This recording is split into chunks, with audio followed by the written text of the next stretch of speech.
People think that because I'm a mindset coach, I'm constantly in this motivated state and I'm permanently driven. And I'm here to tell you that I'm not. We all have that inner voice that lets us off a hook, that's more impulsive, that wants to do whatever is easiest in the moment, whether it be skip the workout, press the snooze button, go for the bag of lollies, buy the takeaway rather than cooking, whatever the impulsive choice is. We all experience that. But just because you experience it, it doesn't mean that you need to listen to it. Now, I want to tell you a little bit about the brain. We have the long-term gratification part of the brain, which helps you work towards our goals. It makes us think about the long-term gain that we're going to get as a result of sticking it out. And then there's the short-term gratification part of our brain. Now, whichever one you use the most is of course going to be the strongest. It's like your perception of yourself is that you work towards your goals and you're driven and you're on track and you're motivated and you're committed. Or perhaps your perception of yourself is that you let yourself off the hook, things often slide and you come up with excuses as to why you can't get it done. Now, a lot of people don't consider that voice inside their head is actually the impulsive voice. It's the voice that's trying to make them take the easiest option. But it doesn't matter which voice you listen to, whether you're listening to the voice that's driving you towards long-term gratification or you're listening to the voice that wants you to be impulsive and do whatever is easiest, whichever one you tune into the most has got you to exactly where you are right now. The habits that play out in your life are a result of your current thoughts. And if you've gotten used to listening to that little inner critic that tells you can't do it, or it's just not going to happen for you today, or this is too hard for me, then that will be your reality. And sooner or later, you'll quit on yourself. Now, your current state of happiness or unhappiness is a result of which voice you listen to. If you tend to listen to that impulsive voice more, the one that lets you off the hook, that lets you take the easiest option, you'll notice that you have a low self-esteem. People who struggle with self-esteem are the ones who don't show up for themselves. The people who go towards longer-term gratification, they're good at sticking at their goals, they knuckle down when they need to, they have greater self-esteem because they know that they can back themselves and they're going to show up for themselves. This is why I teach women to tune into that internal dialogue, to start to listen to which voice they're allowing to overpower their thoughts and teach them how to start being their own inner coach. Now, some of the common statements that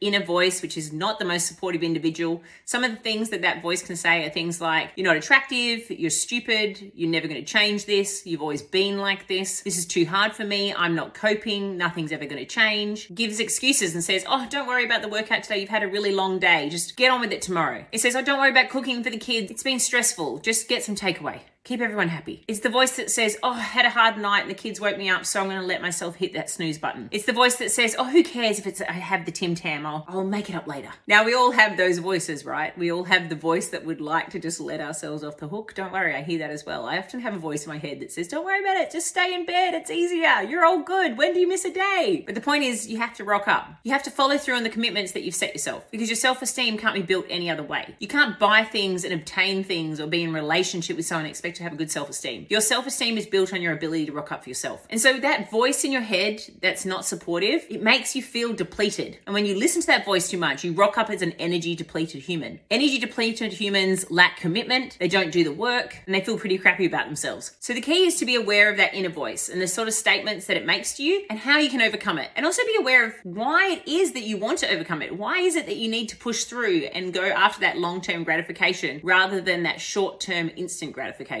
rather than that short-term satisfaction? Once you're aware of what the thoughts are, you can start to tackle it. You can have a conversation back and forth, and it doesn't mean that you're crazy. Your coach can stick up for you and say, no, actually, Chelsea, you've got to get out of bed. You made a commitment to yourself. This is what you do. You get out of bed and you do your workout. No, you're not staying in bed. Don't be ridiculous. Yes, you had a long night and it's been a big week at work, but that doesn't matter. You'll feel better after. So once you identify that voice and you pinpoint the negative actions that it's trying to advocate you to do, you get to choose what you get to listen to. You can consciously take control of your thoughts and choose not to listen to the negative voice. And as a result, you can take actions that are actually in your best interest. When you expand your mind and you expand your understanding around why you do what you do and how you let yourself off the hook, you can make changes. It's not about gleaming more information. It's about working out what's going on in here, changing that internal dialogue, creating a motivated mindset, and then getting the work done. Because when you change your internal dialogue, you change your reality.